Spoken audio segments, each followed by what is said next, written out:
Здравейте хора и добре дошли в моят YouTube канал. Аз съм Мони, а вие сте част от поредицата Възкачи се, в която си говорим за справяне с хранителна зависимост и изграждане на полезни навици.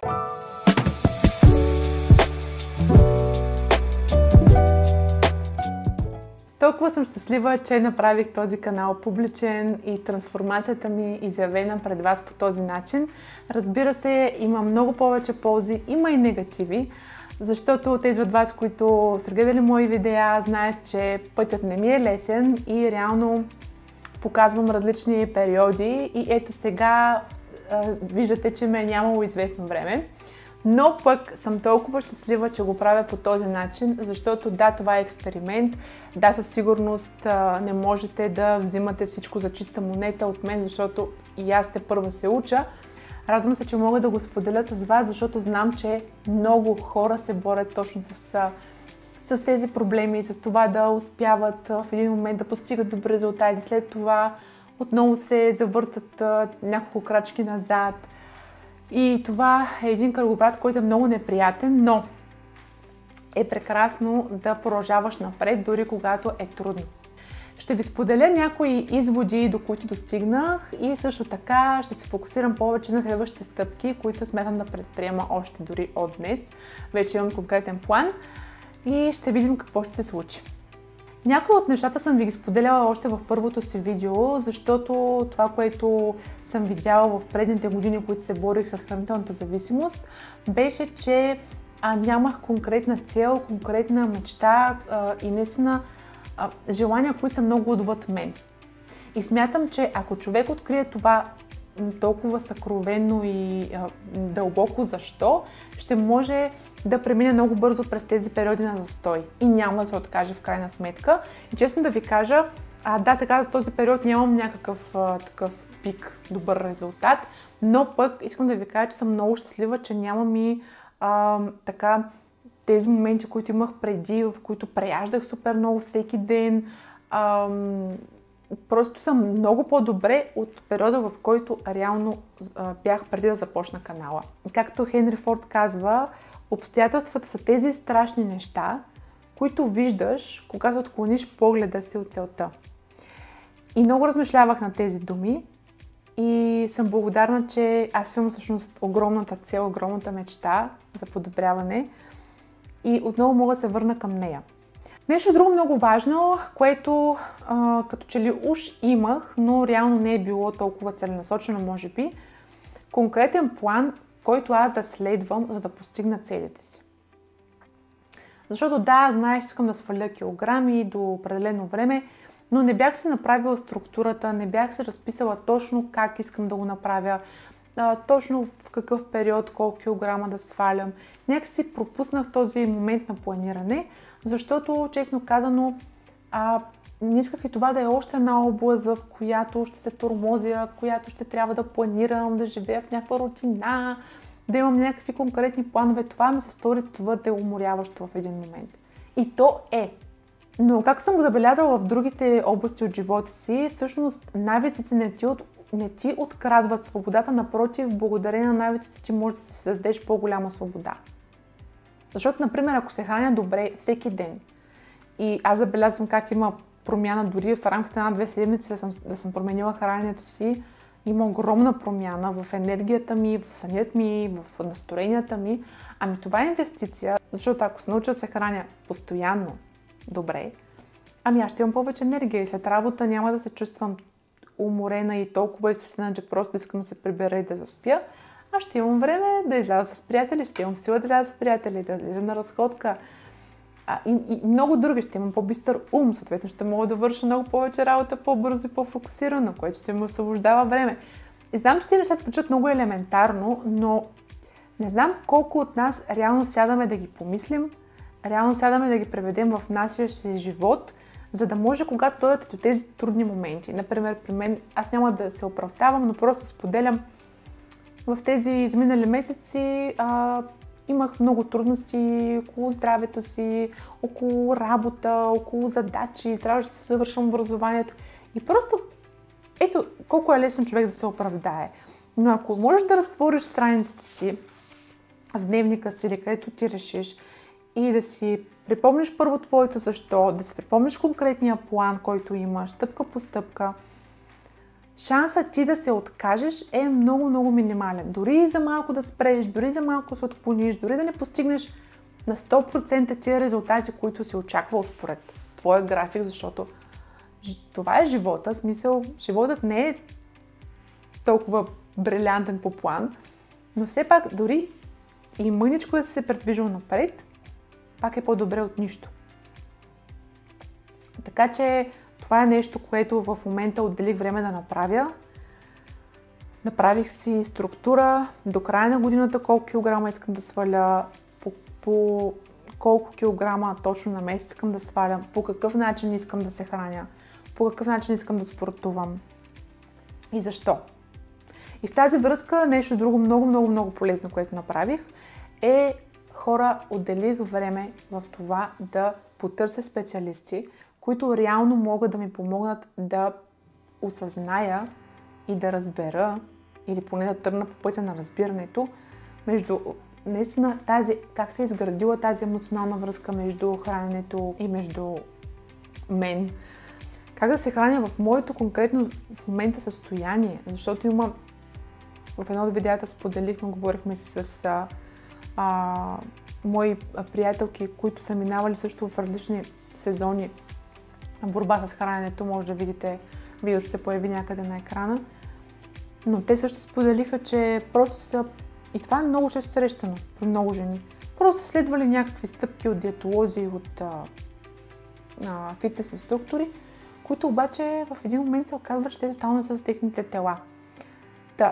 Това, което направих, е инвестирах време, в което да науча малко повече дори за хранителните свойства. Защо жените имат понякога по-специфично хранене заради нашия месечен цикъл и много други интересни неща, които някак се те правят малко по-осъзнат. Ще ви споделя специално видео, може дори са повече видеа от курса и от хората, реално, които се обучавах, защото ми беше изключително полезно. Така, от какво стои този план? Казах си, че искам да сваля килограми. 6 кг до края на годината, още 10 до края на другата година.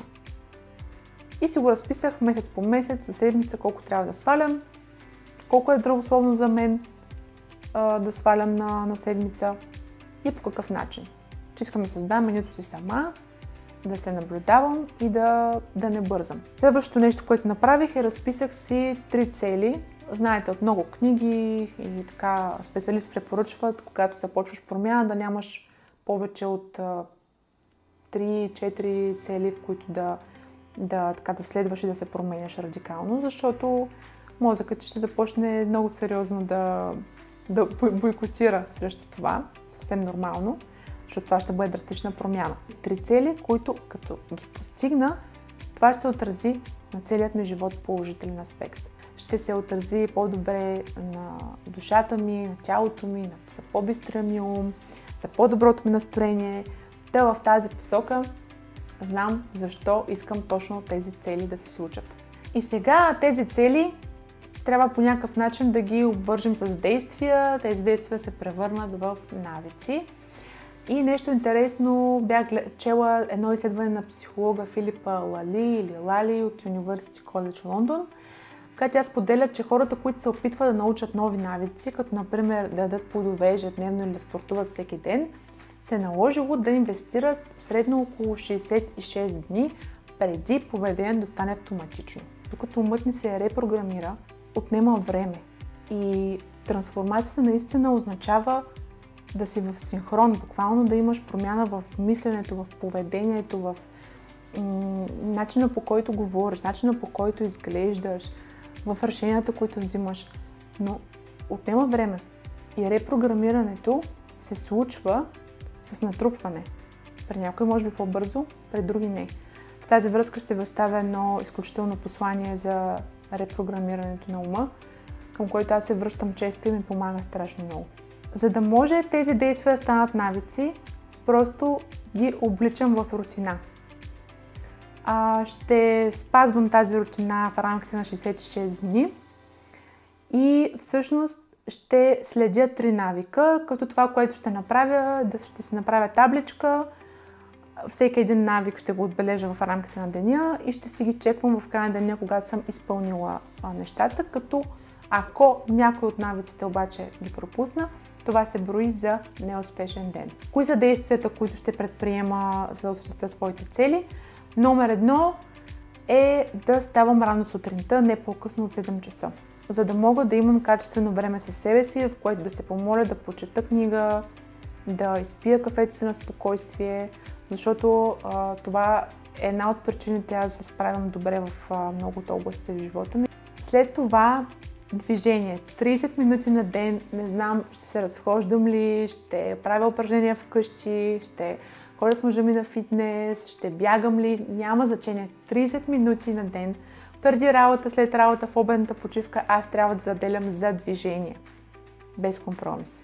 И последното действие, което пък също така да ще ми помогне, за да бъда по-осъзната в материята, е да отделям време, може да е една статия, може да са няколко странички от книга или пък предаване, но нещо, което да ме обогати на тема хранене и в психологическия аспект, и в изобщо за храната, свойствата и как да я подбираме правилно и така нататък. Има много проучвания, много интересна информация и полезна, която ми се иска да се запознавам с нея поетапно. Не, че това носи напълно сигурност, че когато знаеш повече, ще действаш повече, но пък си мисля, че това на мен ще се отрази добре.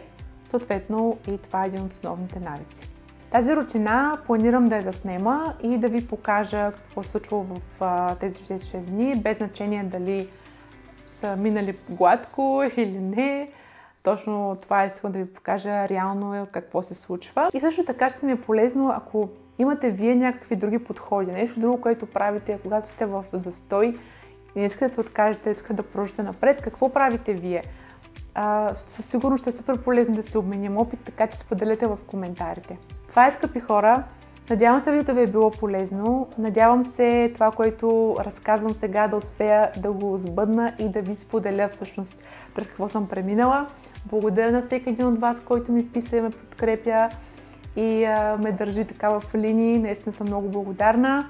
Тези от вас, които ме гледат за първи път, благодаря ви, че стигнахте до края. Може да харесате видеото, може да се абонирате, за да проследите моята трансформация и да споделите с ваши приятели, които смятате, че могат да се възползват от моето съдържание. А на тези от вас, които са в същото пътешествие като моето, без значение дали сега сте в най-добрия си момент и берете плодовете от труда си, или пък сте били в застой, нямате в момента най-добрите резултати на света, няма значение. Благодарете, че сте стигнали до тук, радвайте се, че продължавате напред и продължете напред.